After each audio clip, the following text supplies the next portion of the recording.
अमेरिकी राष्ट्रपति Donald Trump और इजरायली प्रधानमंत्री बेंजामिन नेतन्याहू के बीच हुई एक सीक्रेट मीटिंग ने पश्चिम एशिया में हलचल बढ़ा दी है।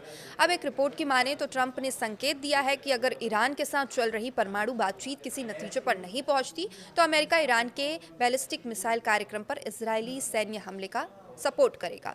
अब दिसंबर में हुई एक बैठक का हवाला देते हुए इस रिपोर्ट में बताया गया है कि ट्रंप ने नेतन्याहू को भरोसा दिलाया कि वॉशिंगटन इजरायल की सैन्य कार्रवाई के साथ खड़ा रहेगा। अब अमेरिकी राष्ट्रीय सुरक्षा अधिकारी इस बात की योजना बना रहे हैं कि इस संभावित हमले में अमेरिका किस तरह मदद कर सकता है और इसमें इजरायली लड़ाकू विमानों को हवा में ईंधन उपलब्ध कराना और हमले के लिए सुरक्षित हवाई मार्ग सुनिश्चित करने जैसे जो महत्वपूर्ण पॉइंट्स हैं वो शामिल है। हालांकि अब इस प्लानिंग में एक बड़ी कूटनीतिक बाधा भी है। जॉर्डन, सऊदी अरब और संयुक्त अरब अमीरात यानी यूएई जैसे क्षेत्रीय देशों में सार्वजनिक रूप से घोषणा की गई है वे ईरान पर हमले के लिए अपने हवाई क्षेत्र का उपयोग नहीं करने देंगे।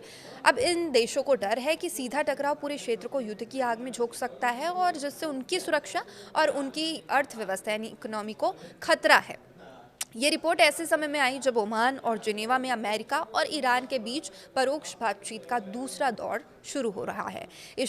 ईरान के विदेश मंत्री अब्बास अंतर्राष्ट्रीय परमाणु ऊर्जा एजेंसी के प्रमुख राफेल ग्रासी से मिलने वाले हैं और वर्तमान में सबसे बड़ी चिंता ईरान के पास मौजूद 400 किलो से अधिक समृद्ध यूरेनियम है जिसका उपयोग परमाणु हथियार बनाने में किया जा सकता है। अब इसमें नेतन्याहू का कहना है कि किसी भी समझौते में ईरान को अपना पूरा यूरेनियम भंडार खत्म करना होगा और परमाणु क्षमता को पूरी तरीके से नष्ट करना होगा। अब दूसरी ओर ईरान के उप विदेश मंत्री माजिद तख्त रवांची ने नरमी के संकेत देते हुए कहा है कि अगर अमेरिका ईमानदारी दिखाता है तो प्रतिबंध हटाता है तो ईरान यूरेनियम भंडार को सीमित करने पर विचार कर सकता है।